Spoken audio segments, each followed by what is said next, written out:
So, hello again from me and my kitchen. I'm about to go out for coffee and some shopping, but I wanted to share some thoughts with you before I do that. And those are about inspiration again and a lot about social media.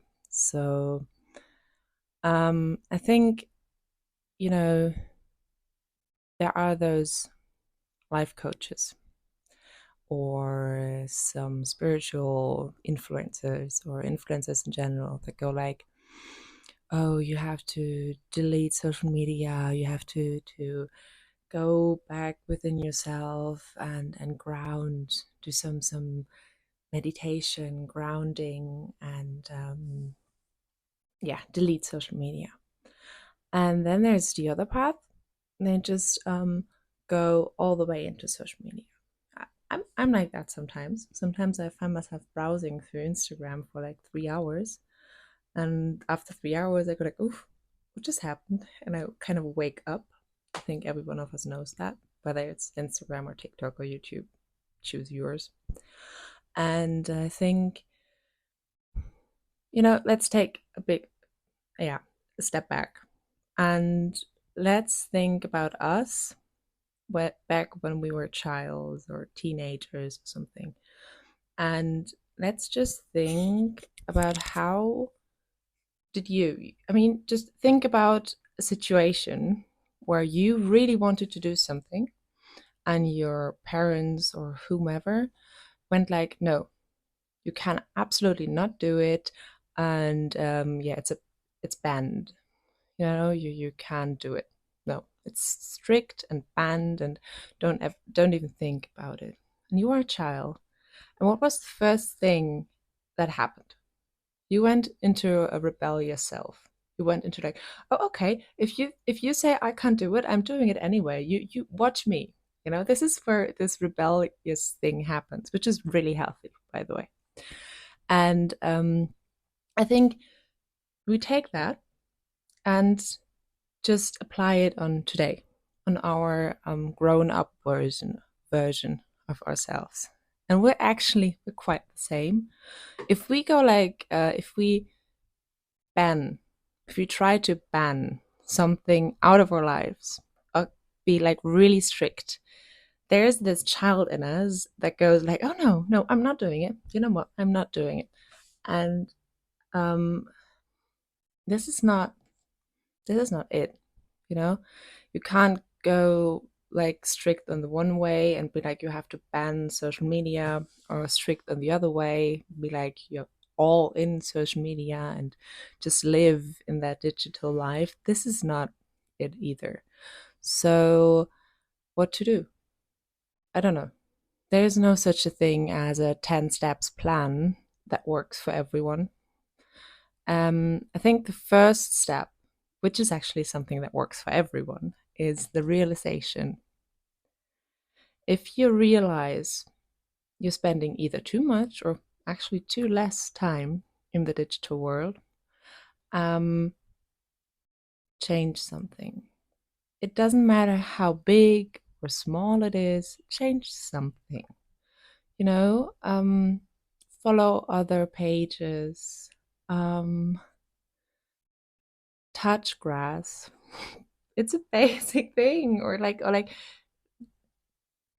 take a glass of water or something. Just do small things, really. You don't have to all of a sudden change everything and be like the most disciplined self. No.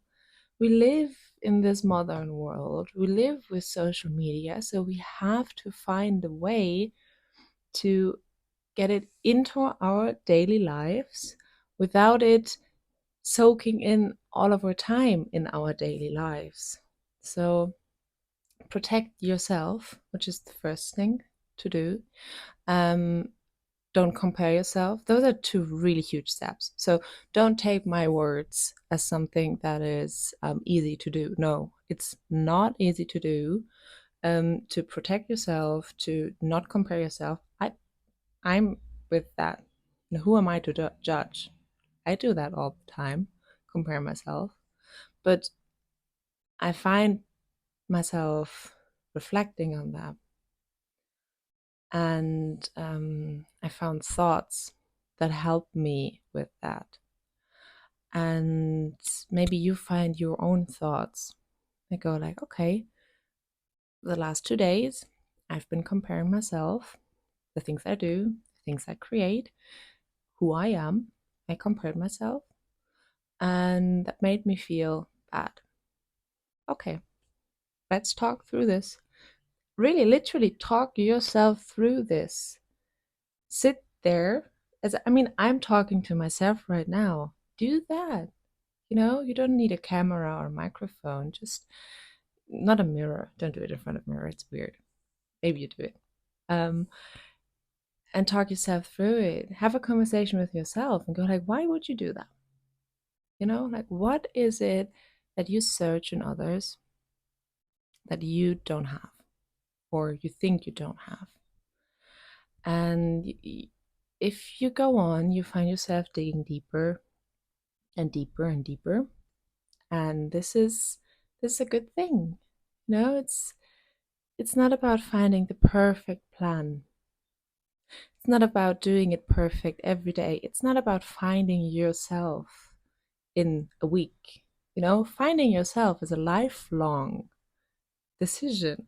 You know, it's something I have to love so badly if I think someone goes like, "Yeah, find yourself." Like, okay, yeah, I'll do that, but I'm hoping to get 80 and I'm 25, so I have plenty of time. So I'm not going to find myself within like 2 months. No, you're digging deeper, deeper, and deeper. And as I said in a previous video, like an onion, you're unveiling yourself with every step you do. And you're going to change the world, your life. This is good. Change is good.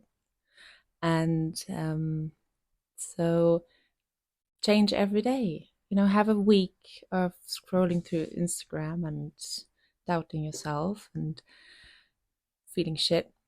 And then have another week where you're not scrolling that much through Instagram, or where you're scrolling different through Instagram, where you go like, oh, this is interesting what she does.